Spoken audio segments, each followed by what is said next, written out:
কথা হলো আমি লিখিত দেব দিয়ে তার বিচার হবে, তার চাকরি থেকে বরখাস্ত করা হবে।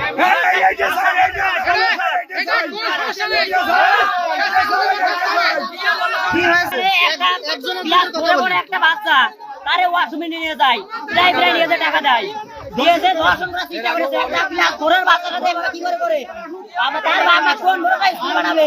আমাদের এই গ্রামে একটা স্কুল কোন বড়টা আমাদের গার্জিয়ান আমাদের ভাই বোনদের স্কুল বানাবে কোন বড়টা? সরকার যদি এরকম জঘন্য কাজ করে এখন কি চান আপনারা, কি চান? ওর যাবজ্জীবন জেল হোক, নাই ফাঁসি হোক, আরো চাকরি সারা জীবনের মতো রিজাইন লেটার জমা দিয়ে দিতে যাবে। আর কোনো কথা হবে আমাদের একদম একদমই ওর জেল বৃত্তি দেওয়া চাই। ভাই তোমার 1 বছর পর বৃত্তি দেবো, তুমি সব আমার কথা শুনবা। ছেলে মেয়ের পার্থক্য দেখেন আপনারা, একটা মেয়েকে বৃত্তি দেওয়ার আশায় ওয়াশরুমের ভিতরে নিয়ে যায়, নিয়ে ধরে দিয়ে যায়। ওই কোনো গার্জিয়ান যায় যে স্টুডেন্ট আমার মেয়েকে আমি নিয়ে দেবো, আপনি চলে যান, আপনার মেয়েকে আমি বাড়ি পৌঁছে দেবো।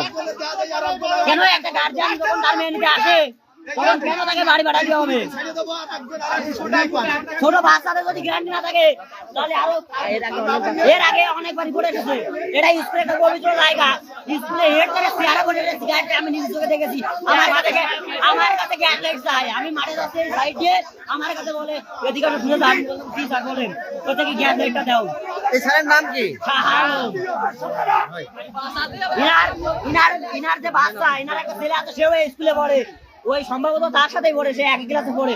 কি করে এই কাজটা করতে পারে সে? আমরা এর বিচার চাই। কি করে সে এই কাজটা করলো?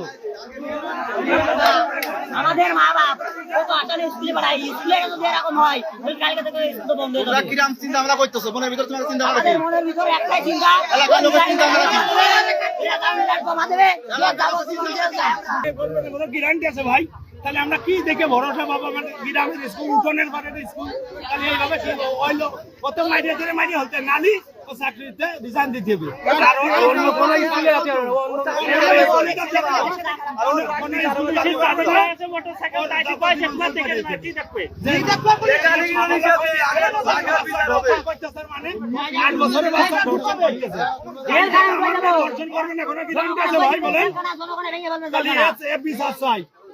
এর বিশ্বাস চাই আমরা। এই নাম লোকের ফাঁসি দিতে হয়।